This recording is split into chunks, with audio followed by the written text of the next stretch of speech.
Ayan po mga kabida, isa ho magandang oras po sa lahat. Welcome po sa aking channel. Naku po, magandang pag-usapan po ito. Ito hong naging pahayag po mga kabida ni dating COMELEC at COA Commissioner Attorney Rowena Guanzon, mga kabida. Patungkol po ito sa mga mambabatas po na dati ho. Malapit po kay dating House Speaker Martin Romualdez. Isa-isa na raw itong umiwas at iniwan itong si Romualdez, mga kabida. Okay, matapos pong sampahan po ng reklamo sa Office of the Ombudsman patungkol ho sa issue po ng corruption sa flood control projects. Okay? Isa-isa na raw na umalis itong mga kaalyado po ng dating House Speaker sa kanyang partido na lakas, mga kabida. At kasalukuyang nananahimik daw dito sa issue po ng pagkakasangkot po ni Romualdez sa issue ng korupsyon sa flood control projects. Okay, ito. Babasahin ko muna itong article ng ang balita ngayon, Kawawa naman si Romualdez. Ito yung titulo po ng article na ito, mga kabida. Naglabas ng reaksyon sa social media si dating COA at COMELEC Commissioner Attorney Rowena Guanzon kaugnay ng kinakaharap na kaso ni dating House Speaker Martin Romualdez. Ayon kay Guanzon, kapansin-pansin umano ang pananahimik ng ilang dating kaalyado ni Romualdez matapos itong masangkot sa Ombudsman investigation. Kawawa naman si Martin Romualdez. Biruin mo, binusog niya sa bilyon-bilyong projects, ayuda at tinulungan pang manalo sa kanilang eleksyon ang kanyang mga kaalyadong congressman. Pero isa-isa na siyang iniwan sa lakas. Oo nga, meron pong mga balita po na merong mga mababatas mula sa House of Representatives na umalis na po sa lakas CMD, yung partido po makabida ni dating House Speaker Martin Romualdez. At lumipat po sa ibang mga partido po, mga kabida. Okay, at meron pong mga kilalang personalidad po doon, mga kabida na kilalang-kilala po na malapit na kaibigan at kaalyado po ni Romualdez. Bakit kaya nagsialisan po sila, mga kabida, Okay, ito tuloy po tayo. Dagdag pa niya, wala rin umano siyang narinig na pagtatanggol mula sa mga kaalyado ni Romualdez matapos banggitin ni Pangulong Ferdinand Marcos Jr. sa kanyang SONA ang pagsasampa ng kaso ng Ombudsman. Binanggit ni Guanzon si House Prosecutor Jervy Luistro na anyay wala na ring imik sa gitna ng kontrobersiya. Ang pahayag ay inilabas kasunod ng pagpapatuloy na preliminary investigation ng Office of the Ombudsman laban kay Romualdez. Nasaan na pala yung mga mambabatas na dati ho, grabe, okay, magsalita po in favor kay dating House Speaker Martin Romualdez, mga kabida, parang tinitingala bilang Diyos, mga kabida, noon. Nasaan na sila ngayon? Bakit tahimik po sila, mga kabida, dito sa kinakaharap na problema po ni Romualdez, mga kabida, sa Office of the Ombudsman? Okay? Parang dumidistansya po sila, mga kabida.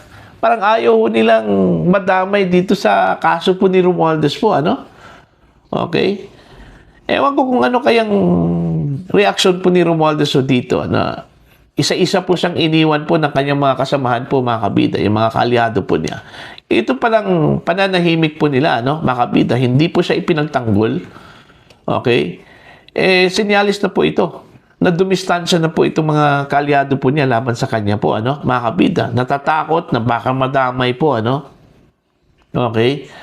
Kasi, kung maalala po ninyo, nung panahon pa po ni Romualdez, mga kabida, okay, bilang Speaker of the House, grabe yung pagpuri po sa kanya, mga kabida. Meron nga akong narinig kung hindi dahil kay Speaker, walang ayuda. Kung hindi dahil kay Speaker, hindi tayo maambunan ng ayuda. Parang ganun Pero nasaan na sila? Diba? Anyway, siguro na intindihan po mga kabida ni dating House Speaker Martin Romualdez na ganyan talagang politika, hanggat nasa kapangyarihan ka po, ano, mga kabida, ang dami talagang dumidikit sa inyo. Okay, para pong linta itong mga politiko po, ano, mga kabida. Okay? Kapag meron ka pang silbi, grabe.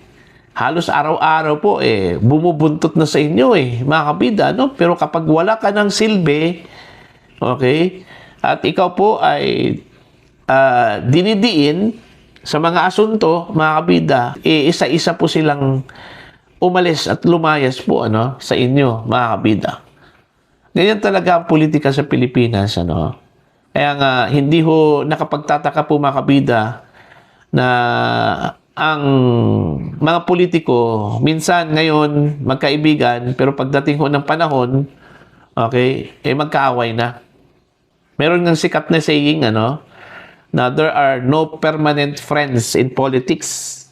Okay? There are no permanent enemies in politics.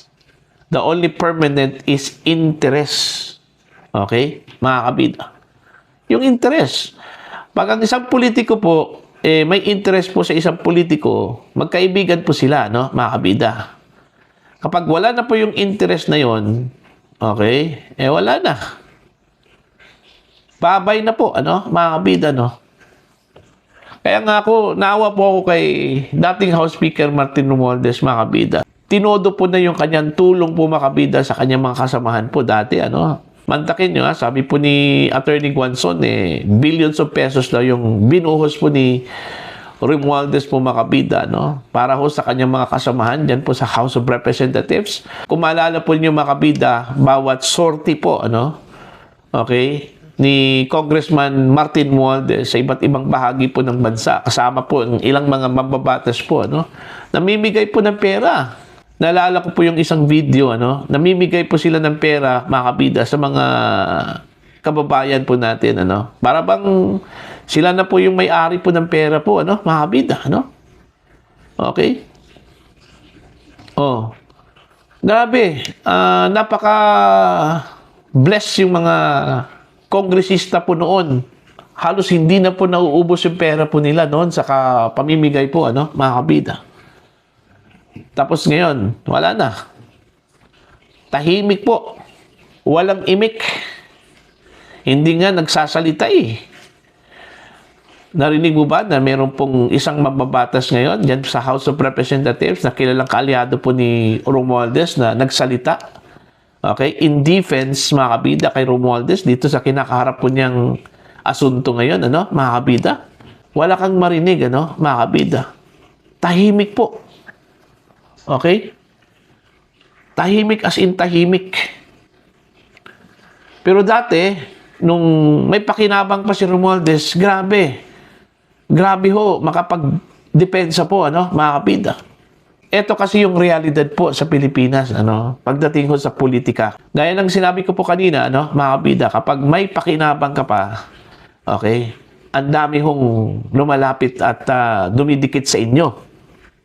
Okay, pero kung wala ka ng pakinabang, okay, isa-isa na po itong mga politikong itong lumayas po, ano, mga kabida, sa inyo. Alright, ito po yung nangyari po kay Romualdez, mga kabida, no?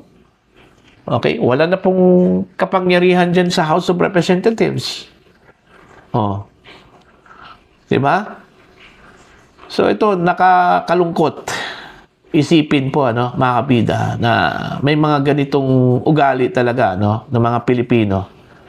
Kagaya na lang po, ano, ng mga past presidents. Diba? O, yung mga dating mga pangulo. Dati, yung mga politiko po, sip-sip masyado, ano, mga kabida.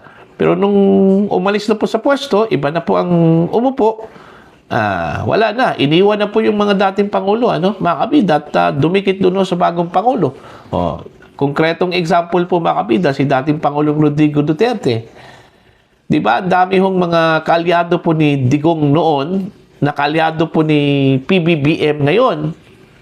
Diba? Sinisiraan na nga yung dating Pangulo po, ano, mga kabida. Ang dami na pong salita po, ano, na binitawan against the former president. Pero dati, nung panahon pa po ni Digong, grabe po yung papuri po nila, ano, mga kabida, kay Digong. O mayroon nga akong isang kilala po, mga kabida, na dati po, kalyado. Humawag pa nga ng mataas na posisyon sa partido po ni Digong. Ngayon, wala na. Okay? Para ng aso po, mga kabida, po. Yung mga ganyan talaga politika sa Pilipinas, mga kabida, kapag may silbi ka pa, okay, dumidikit talaga yan sa inyo, Pero kung wala na, okay, parang basahan ka na lang, mga kabida, iiwanan ka talaga niyan.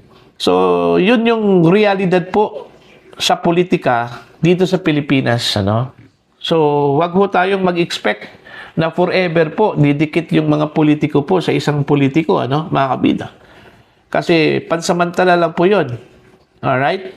Gaya ng sinabi ko po, sa famous saying po, mga kabida, sa politika sa Pilipinas, there are no permanent friends in politics.